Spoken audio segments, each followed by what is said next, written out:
ఈరోజు చెప్పబోయే కథ మంచి మనస్సు పార్ట్ 12. ఆటో సౌండ్ విన్న అరుణ్ పరిగెత్తుకుంటూ బయటికి వచ్చి చూశాడు. బయట లలిత ఆటోలో నుంచి దిగుతూ కనిపించింది. అరుణ్ ముఖం ఒక్కసారిగా వెలిగిపోయింది. అమ్మా అంటూ పరిగెత్తుకుంటూ లలిత దగ్గరికి వెళ్ళాడు. లలిత ప్రేమగా అరుణ్ని గట్టిగా గుండెలకు హత్తుకుంది. లలితకు ఎన్నో రోజులు అయిపోయినట్టుగా ఉంది అరుణ్ని చూసి. అరుణ్ తల నిమురుతూ నుదుటిపై ఒక ముద్దు పెట్టింది. అరుణ్ బెంగగా, ఎందుకమ్మా ఇన్ని రోజులు ఉండిపోయావు?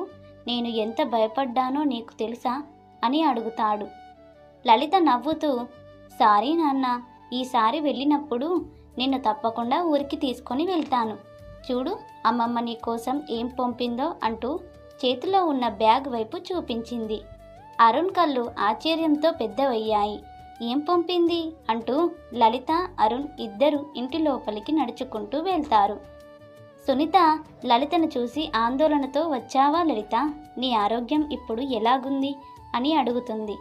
లలిత బాగానే ఉంది అత్తయ్య అంటూ సమాధానం చెప్తుంది. మరి అమ్మా నాన్న ఎలా ఉన్నారు? వాళ్ళని కూడా తీసుకొని రావాల్సింది కదా, చాలా రోజులైంది ఇక్కడికి వచ్చి